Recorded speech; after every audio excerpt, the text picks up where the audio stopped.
만약 여러분께서 중국이 망해가니 우리엔 반사이익이 오겠지? 라며 막연한 기대감을 가지고 계신다면 지금 당장 그 생각을 쓰레기통에 버리십시오. 그건 오산입니다. 옆집에 불이 났는데 우리 집 온도가 올라가니 따뜻해서 좋다고 말하는 것과 같습니다. 불길은 곧 우리 담장을 넘어옵니다. 오늘 제가 중국 경제 이야기를 꺼낸 이유는 단순합니다. 지금 중국에서 벌어지는 일은 단순한 경기 침체가 아니라 경제의 기본 골격이 무너지는 증발 현상이기 때문입니다. 이 영상을 끝까지 보지 않으신다면 여러분은 세계 경제의 20%를 차지하는 거대한 엔진이 멈췄을 때 발생하는 쓰나미를 맨몸으로 맞게 될 겁니다. 하지만 이 흐름을 정확히 읽어낸다면 남들이 공포에 질려 던질 때 여러분은 위기 속에서 기가 막힌 숏포지션이나 새로운 대체 투자처를 발견하는 해안을 얻어가실 수 있습니다. 자, 14억 인구, 세계의 공장이라 불리던 중국. 도대체 겉은 멀쩡해 보이는데 속은 얼마나 골마 터진 걸까요? 여러분이 알고 있던 상식을 완전히 뒤집어 드리겠습니다. 많은 분들이 경제 위기라고 하면 물가가 치솟고 환율이 요동치는 인플레이션을 떠올립니다.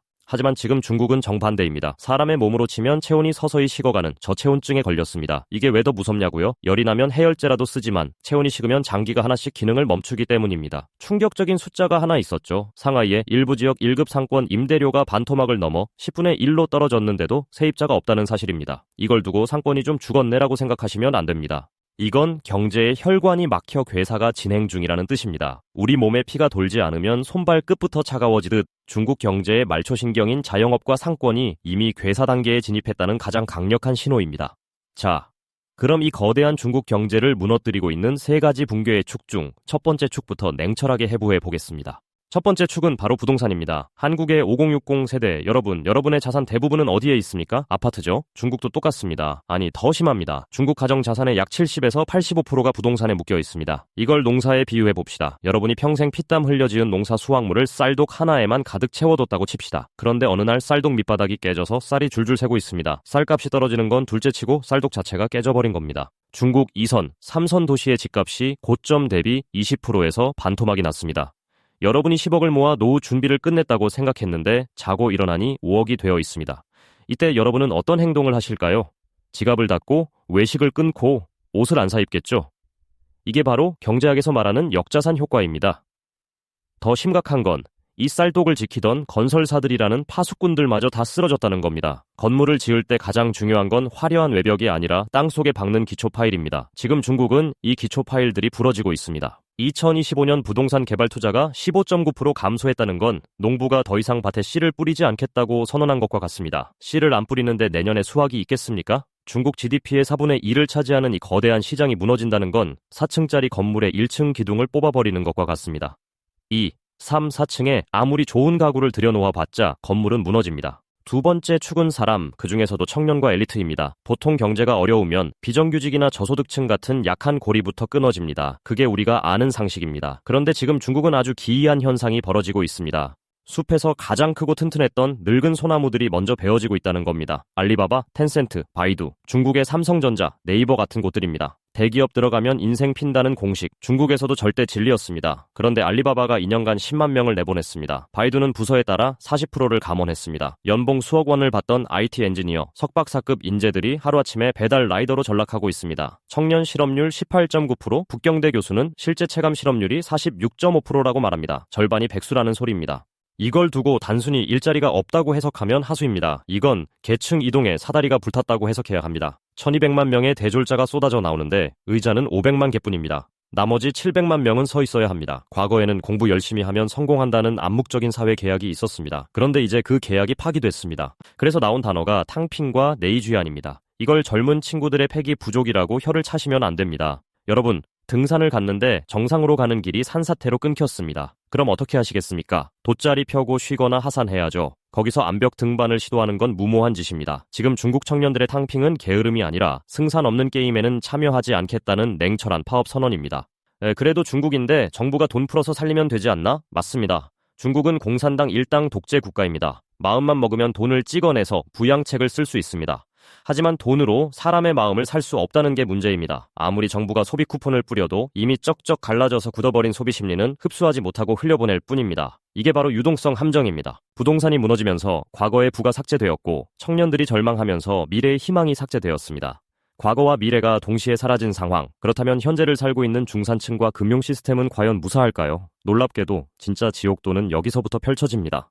세 번째 붕괴의 축은 경제의 허리, 중산층과 소비입니다. 흔히 경제를 이야기할 때 소비 심리가 위축됐다는 표현을 씁니다. 하지만 지금 중국 상황을 이 단어로 표현하는 건 사태를 너무 안일하게 보는 겁니다. 이건 심리 위축이 아니라 생존 본능에 의한 동면입니다. 동물들은 혹독한 겨울이 오면 먹는 것을 끊고 굴 속으로 들어갑니다. 에너지를 아껴야 사니까요. 지금 중국인들이 딱 그렇습니다. 소매 판매 성장률이 1.3%에서 0.9%로 떨어졌습니다. 이게 무슨 뜻일까요? 숨만 쉬고 있다는 뜻입니다. 2024년 한 해에만 오프라인 매장 1만 7천 개가 문을 닫았습니다. 하루에 50개씩 가게가 사라진 겁니다. 상하이의 딤섬 맛집 딘타이펑도 매장을 줄이고 있습니다. 명품 판매가 20% 급감했다는 뉴스를 보고 사치품 좀 안 사면 어때? 라고 생각하시면 안 됩니다. 이건 신분 상승의 사다리를 걷어찼다는 신호입니다.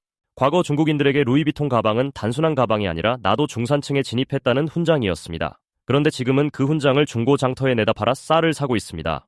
이 현상의 핵심 원인은 중산층의 붕괴입니다. 중국 중산층 4억 명, 미국 전체 인구보다 많습니다. 이들이 세계 경제를 떠받치던 든든한 척추였습니다. 그런데 이 척추가 디스크에 걸려 터져버렸습니다. 이유는 간단합니다. 부동산 폭락 때문입니다. 평생 모아 산 아파트값이 반토막 났는데 회사는 어려워져서 월급을 30% 깎습니다. 엎친 데 덮친 격이죠. 제조업 현장에서는 무급 휴가가 일상이 됐고 철밥통이라던 공무원 월급까지 밀리고 있습니다.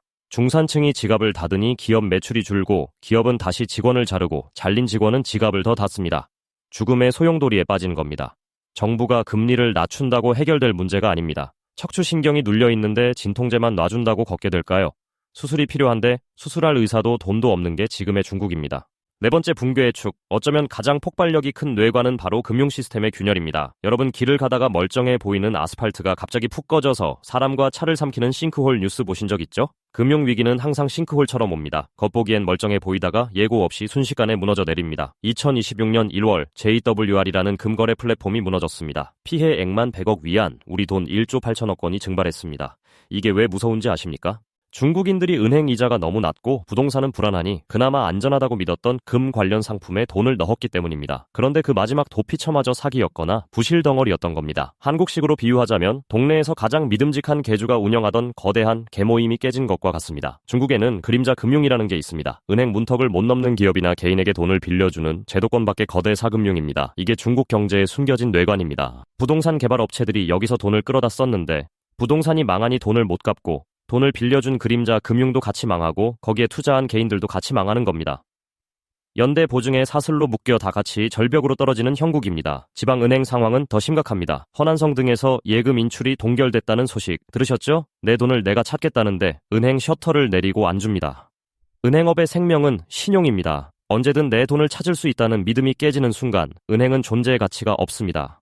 뱅크런은 전염병처럼 번집니다. 한 곳에서 돈을 못 찾았다는 소문이 돌면 옆 동네 은행으로 사람들이 달려갑니다. 가계부채는 또 어떻습니까? 89조 7천억 위안, 천문학적인 숫자입니다. 고위험 채무자가 성인 인구의 7%를 넘었습니다. 이걸 카드 돌려막기라고 생각하시면 쉽습니다. 빚을 내서 빚을 갚으며 버텨왔는데 이제 더 이상 카드가 발급되지 않는 상황이 온 겁니다. 마지막 카드가 정지되는 순간 모든 것이 와르르 무너집니다. 정리해보겠습니다. 소비 절벽으로 경제의 영양분 공급이 끊겼습니다. 금융위기로 경제를 지탱하던 땅반이 흔들립니다. 이 모든 현상들이 가리키는 결론은 하나입니다. 신뢰의 붕괴입니다. 국민은 정부를 못 믿고 은행은 기업을 못 믿고 기업은 소비자를 못 믿습니다. 신뢰라는 윤활유가 사라진 경제는 뻑뻑 소리를 내며 멈출 수밖에 없습니다. 자, 이제 우리는 중국 경제가 얼마나 심각한 중병에 걸렸는지 뼈저리게 확인했습니다. 부동산, 청년, 소비, 금융 모든 지표가 붕괴를 가리키고 있습니다. 그렇다면 남은 질문은 이것입니다. 그래서 우리나라는 그리고 내 주식 계좌와 노후 자금은 어떻게 되는가? 이 거대한 쓰나미가 몰려올 때 휩쓸려 떠내려 갈 것인가? 아니면 파도를 타고 더 높은 곳으로 올라갈 것인가? 마지막 다섯 번째 붕괴의 축, 어쩌면 앞서 말한 돈이나 건물보다 더 치명적인 독소는 바로 사회적 희망의 거세입니다.